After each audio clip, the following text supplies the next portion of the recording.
you're being locked down.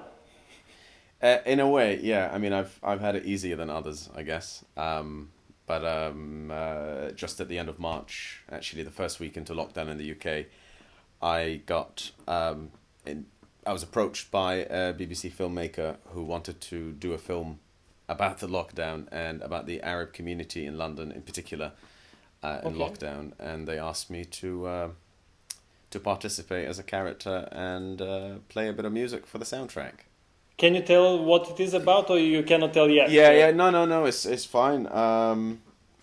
I think the idea is just it's quite an artistic film. It's not just a documentary. So it's a documentary film. So it has Uh-huh. quite cinematic way of shooting. So that there are some scenes when one of them is a piano left in the middle of Somerset House, just playing in an empty place, and they're using bits from my album as well for other characters and transitional areas in the film. Yeah. It's amazing that you So could do it's that. a bit I of saw both. some of them. I saw some of them on your Instagram profile, Yeah. and I saw that you were also doing something in the Shard. Was it? Yeah, And that was the coolest one, I think. yeah, They brought a I never piano got to in, go to the top especially. when they finished it. But how was that? I've actually never been to the Shard before that one, so that was quite an embarrassing yet enlightening experience. But they brought a piano in, and as you saw in the picture, yeah, you over sort of we overlooked London, and we waited Amazing. to film until the sunset, and there was a drone footage, I think, that sort of captured, because it was on a Thursday as well, and on Captured at you 8 from o'clock. outside the window, or Not me, not me. I don't think they were able to get permission for that, but anyway. But it was, I think the scene will be capturing the 8 o'clock clapping ritual in the UK for the NHS workers. I see, I see. But tell me now, I saw this video on your profile on Instagram as well, that with the self haircut. That was awesome. That's something that I Yeah. wouldn't dare to do. Well, At all. it did But take me a that long wasn't time. for the film, though, right? That wasn't No, for the film. unfortunately not. I didn't think I'd do it. Well, I didn't actually do it. I started the beginning. I did a bit of that haircut, and then my friend finished it off in social distancing. Don't forget, we did it outside in the park, and we kept a distance. It was really weird. That's cool. But after the shooting, it's like, is it like a 14 days quarantine, or how does it work? I am here just in case for that period, and I'm also staying just in case they still need me for any I see. reason. For reshoot.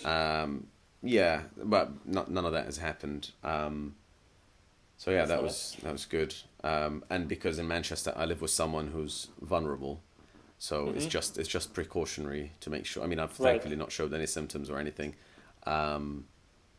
but it's just Better better safe safe than than sorry. sorry. Yeah, better safe than Absolutely. sorry, of course. I think the only way this would beat something like this is if the entire globe goes on, which is not possible, obviously, but if the entire Earth goes on lockdown for 2 weeks until the virus dies out. But that will never happen. That would be some wishful. That's the only way we'll do want the it. scenario. I mean, before coming to London to do this BBC documentary, I was in quarantine in Manchester for 5 weeks, and I live outside Manchester.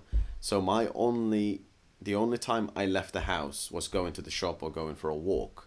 And even where we live, there's Right. not that many people anyway. So I genuinely had 5 weeks of it felt. I mean, I thankfully kept myself busy and things, but it really felt like it was lockdown. Streets were empty. You can't see people. The queuing outside the shop, people wearing gloves and masks and all sorts of protection stuff. And I'm not going to lie, when I was when they sent me the car to come to London because I wasn't allowed to take public transport to make Right. this film, I was just feeling incredibly guilty. In the car journey, I was just thinking, oh God, what am I doing? I'm breaking the rules, blah, blah, blah. And I was just feeling really anxious about it. And then, especially that if you come from Manchester to London, you're pretty much on a motorway for a month. And, you know, the cars, it didn't look as busy as usual. And I I'm was sure still feeling that was guilty. like And almost then empty road. sort of 20 minutes coming from the motorway into London, I felt not relieved, but I felt less guilty because it really did not look like a lockdown. It looked like a normal London, 5 o'clock. And, I'm staying in Greenwich. So we arrived sort of from the tunnel over Blackheath coming into Greenwich. And I don't think I've ever seen Blackheath as busy in my life. Really? Oh yeah, I mean it really every time and every day that we had filming and shooting, my car would drive through parts of London and things. Does not look like a lockdown. It looks like it just looks like a bank holiday. When some shops are closed and just people are still walking around. So there really isn't that much of a lockdown.